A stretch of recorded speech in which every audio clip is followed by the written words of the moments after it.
Just moments ago, Sophie Cunningham broke her silence, and what she spilled about the Indiana Fever locker room should have every Caitlin Clark fan out there seriously worried. Sophie Cunningham goes in the post-game press conference and confirms what we've all known all along. This locker room is split, and she uses the term different islands going on in this locker room. Sophie literally says, there's a little thing going on in the locker room. We're talking fractured bonds, zero protection for their star, and a team basically tearing itself apart from the inside.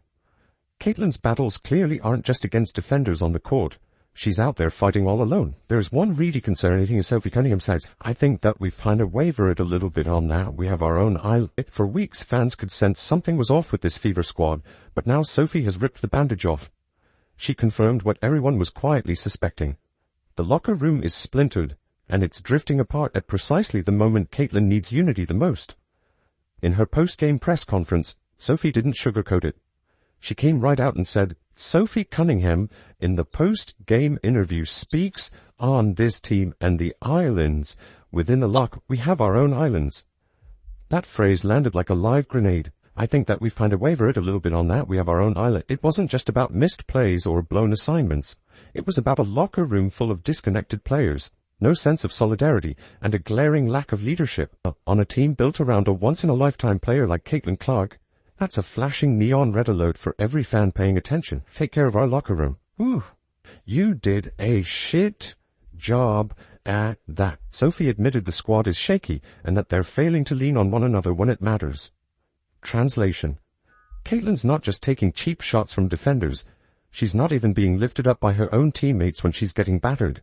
Caitlin Clark, passes over all the cracks. She realistically passes over all the cracks of this team.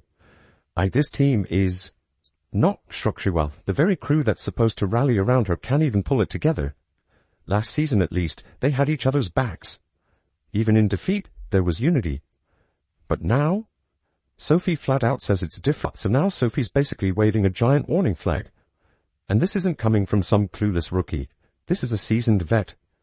She even took accountability, saying she needs to do more to pull the team together. But let's be real. That doesn't patch up the fractures that are already gaping wide open. Sophie Cunningham coming out there and effectively saying there's a big difference between her saying there are locker room issues and her saying the locker room maybe isn't where it needs to be. Caitlin Clark's stuck in a locker room that's not built to protect her emotionally, mentally, or physically. And that breakdown, it's spilling onto the court for the whole world to see in games where Caitlin gets rocked. Where's her backup? You don't see teammates rushing in to send a message. Instead, they crumble in crunch time. Sophie even called it out. They scored 35 points on us in one quarter. That's a team lacking discipline, concentration, and trust. This isn't just about dropping a couple games. It's about an entire culture falling apart. The Indiana Fever are in a disastrous situation right now. They're in an absolutely disastrous situation. When your superstar is being left to fend for herself, you're not dealing with a typical team problem anymore. That's a full-blown crisis. If it's not minor, then, again, I'm getting very close to just riding off the seat. Sophie Cunningham's blunt comments about players living on different islands didn't just pop out of thin air. They're the direct fallout from months of chaos, questionable roster moves, and a front office that seems clueless about how to protect the one player who actually matters, Caitlin Clark. And a ton of this drama traces straight back to Dawana Bonner and Natasha Howard. Let's get one thing clear. Bonner wasn't brought in as just another roster piece. She was handed a max contract by the Fever in the off-season. Still one of the strangest moves fans and analysts have seen. Sure, Bonner had experience, but she came with plenty of baggage. And for all her veteran clout, the immediate impact was tension, not leadership. Some insiders are even hinting that her abrupt exit wasn't only about her awful shooting. It was about salvaging whatever team unity was left. One of the fractures was a Dawana Bonner group.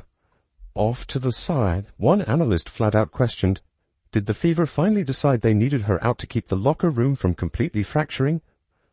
When Bonner was suddenly cut loose, the entire WNBA was stunned. But looking back now, it's pretty obvious.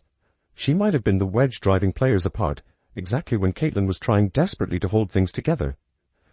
Then there's Natasha Howard, who might be an even bigger puzzle and a bigger liability. Fans and content creators alike have ripped into her for her lack of urgency, iffy effort, and bizarre off-court antics. In a recent game, she literally showed more concern for an opponent's well-being than her own teammates. Even when Caitlin Clark got sent sprawling after a hard foul, Natasha just stood by, stone-faced, showing zero reaction, zero protection, absolutely nothing. Anytime Caitlin Clark's been knocked to the ground, anytime Aaliyah Boston's been punked, anytime Lexi Hull's been beat up, Sophie Cunningham's been beat up, any more concern about somebody on the other team than from her own team. Meanwhile, she's quick to check on rival players, but barely lifts an eyebrow when Caitlin gets decked, or Aaliyah gets hammered, or Sophie gets smacked around. It's not just awkward, it's downright humiliating. And still, despite all that, Howard keeps raking in major minutes while players like Sophie Cunningham, who actually give a damn, get left watching from the bench. Even worse, fans are convinced this loyalty to Howard is pure politics, stemming from Stephanie White, the head coach, who coached Howard back in Indiana years ago. It's not about who earns it, it's about who knows who. And that's where you really start to see the damage. By clinging to vets who aren't bought in and shoving out players who were, the Fever torched their own chemistry. Now the locker room has splintered into literal camps. One analyst even laid it out on a graphic. Caitlin, Lexi Hull, and Sophie over here on one island. Natasha, Coulson, and Turner huddled together on another. Inside the Indiana Fever locker room, players are now stuck juggling loyalty to their team with outside social pressures, and it's tearing them apart. One analyst even put it bluntly. They want to play for Caitlin, but something else is pulling them back, and it's got nothing to do with basketball. When that kind of internal split festers, it doesn't just pop up in tabloid stories, it wrecks entire seasons. Think back to last year's Fever team. Sure, they lost games, but they did it together. They still had heart, they still had a bond. That bond is nowhere to be found this season. With no Erica Wheeler or Temi Fagbenley, veterans who were like glue last year, the Fever have nobody to step up and keep that locker room in check. Instead, the front office loaded up on big-name players and social media darlings. And what did it get them? Repeated fourth-quarter meltdowns, Caitlin getting battered game after game, and a leader like Sophie literally pleading on live TV for her teammates to wake up and stick together. But the saddest part? This was all supposed to be different. Caitlin Clark was meant to flip the entire script. The Fever landed a once-in-a-generation star, someone who could have made Indiana a title threat and transformed the franchise from top to bottom. They should have built around her with speed, shooting, and hungry young players. Instead, what did they give her? Drama, clashing egos, aging vets who can't run with her, and a locker room that doesn't even seem to have her back. So when Sophie says they've wavered, let's decode that. What she really means is, we let Caitlin down. We opened the door to the wrong people and now we're paying for it. And unless something changes drastically, this isn't just going to cost the Fever a playoff push. It could cost them the trust Caitlin once placed in this team. Let's be brutally real. Caitlin Clark didn't come to Indiana to babysit dysfunction. She was supposed to be the spark that reignited the Fever into contenders. What she got instead is total chaos. A franchise with no clear blueprint, a locker room cracking under pressure, and a front office more worried about covering their own bad decisions than protecting their superstar. And it's painfully obvious. Everyone sees it. Everyone knows it. Rewind to last year when Indiana picked Caitlin first overall. It wasn't just for her highlight reel plays. It was because she brought something nobody else could. Hope. She's the most watched women's player ever, the bright face of a new WNBA era. WNBA rumors suggest Caitlin Clark will be among the first stars making $1 million annually, the most notable of which is, I already know who, the needle mover, Caitlin Clark. That was Indiana's golden ticket to revive not only their own brand, but to lift the entire league. So what did they build around her? A clunky system, a divided locker room, and teammates who literally stand still as she's being hacked to the ground.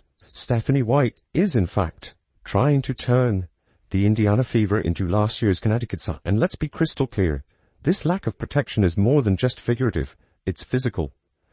Game after game this season, Caitlin Clark has absorbed brutal hits, elbows, and blindsides, and every time, while fans lose their minds and cameras catch the carnage, her own teammates just stare.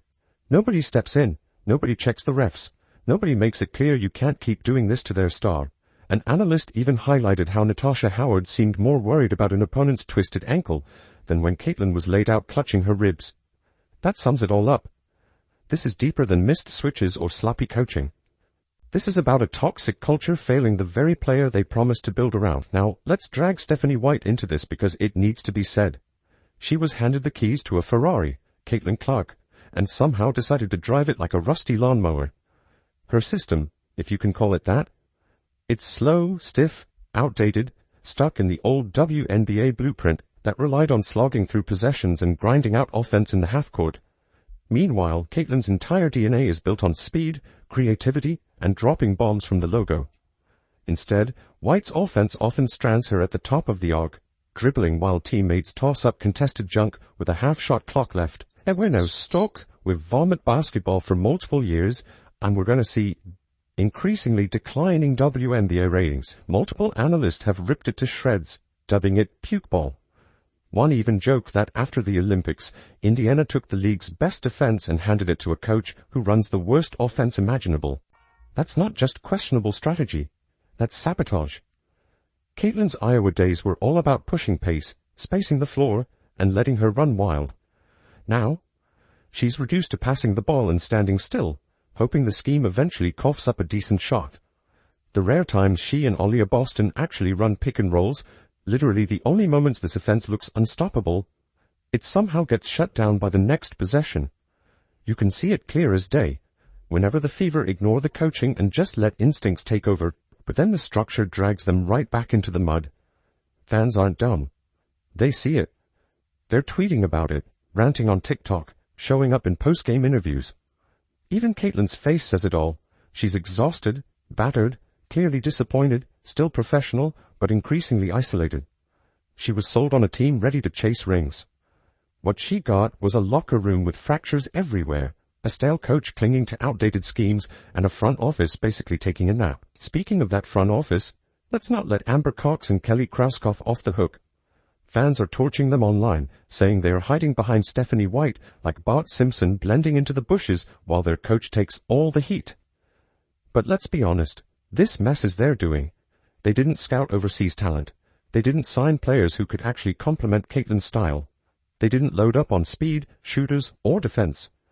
Instead, they went for splashy PR deals and let social optics outweigh real basketball sense.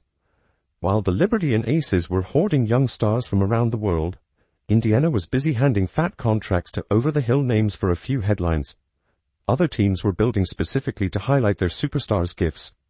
Meanwhile, the Fever basically threw Caitlin into a dumpster fire and crossed their fingers she'd magically pull them out. But here's the wildest part. Even with all this dysfunction, Caitlin Clark has still outperformed every reasonable expectation. She's leading the league in assists, smashing viewership records, handling media storms with grace, and somehow dragging this franchise forward on sheer willpower.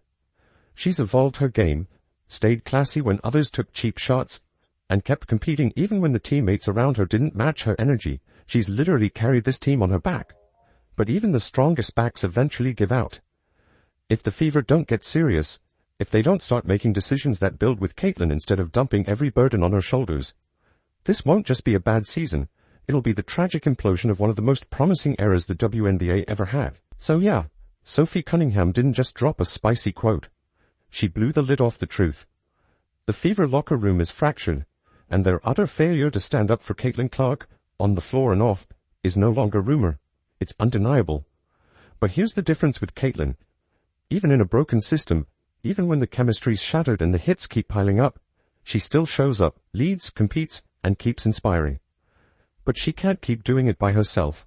The front office has to wake up, the coach needs to evolve, and every player in that locker room needs to decide, are they building something legendary or squandering the chance to make history? If you're still riding for Caitlin Clark and know she deserves so much more than this mess, comment down below, defend Caitlin Clark. Let the Fever, the fans, and the entire WNBA world hear it.